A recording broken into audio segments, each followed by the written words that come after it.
Deepak ji, banks में क्या करें? अब एक एक करके बैंकों के भी नतीजे आ रहे हैं। एचडीएफसी बैंक की कमेंट्री काफ़ी स्ट्रांग थी, और इस बीच जो मिड कैप बैंकिंग के नंबर्स आ रहे हैं वो भी काफ़ी अच्छे दिखाई दे रहे हैं। ऑफ कोर्स अभी सरकारी बैंकों के नतीजे आना इसमें बाकी हैं, लेकिन इस स्पेस में आपको क्या अच्छा लग रहा है? आपको लार्ज बैंकों के साथ, बड़े बैंकों के साथ जाना चाहेंगे, या फिर प्राइवेट बैंक्स अच्छे लग रहे हैं, या फिर सरकारी बैंक इस समय अच्छे लग रहे हैं? क्योंकि पहला क्वार्टर भी अच्छा था और दूसरा क्वार्टर इन बैंकों के लिए भी काफी स्ट्रांग माना जा रहा है। आपका क्या व्यू बन रहा है बैंकिंग सेक्टर पर?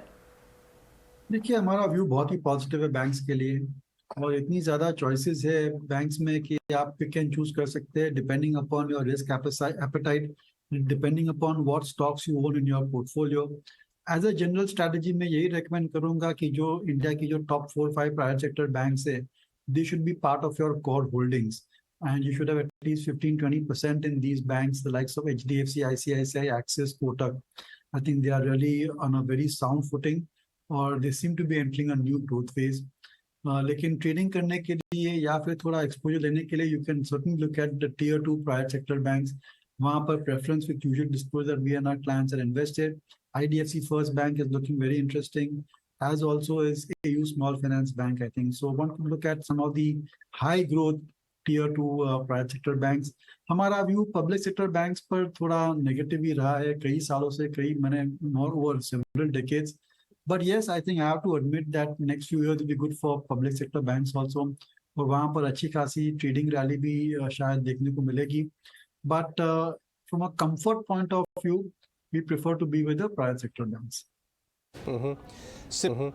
सीमेंट पे आपका क्या व्यू बन रहा है दीपन? एक व्यू ये है कि ये जो क्वार्टर आएगा, इनफैक्ट हमने देखे भी श्री सीमेंट के नंबर्स, इनफैक्ट मिस्टर बांगुर थोड़ी देर में जुड़ेंगे आपके जस्ट बाद।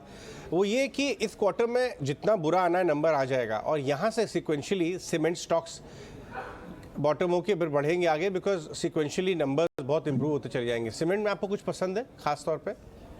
सीमेंट पर व्यू हमारा नेगेटिव है। ओके। और उसकी वजह यह है कि बहुत ज़्यादा कैपेसिटी बिल्डअप हो रही है, और जो नए प्लेयर्स आए हैं I think they want to aggressively grow organically as well as inorganically.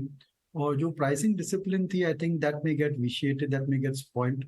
और इतनी ज़्यादा कैपेसिटी आने की वजह से एक साथ डिमांड इतनी ज़्यादा बढ़ने वाली नहीं है। So you may see lower capacity utilisation और अंडर कटिंग। और अगर आपने देखा है तो पिछले 2-3 तिमाही से the cement companies have not been able to pass on their cost increases. Valuation भी काफी माने expensive levels पर है if you compare to the basic structure of the business, which is quite ordinary B2B type of a business, जहाँ पर entry barriers काफी low है and existing players can easily expand capacity. So looking at the full picture, I would be very very apprehensive of investing in cement.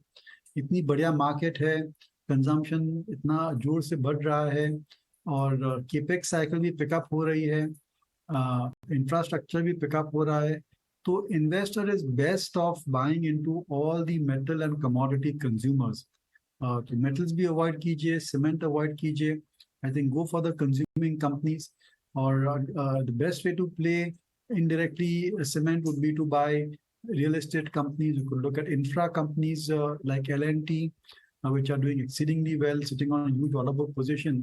So that's where our preference would be, and not with businesses like cement.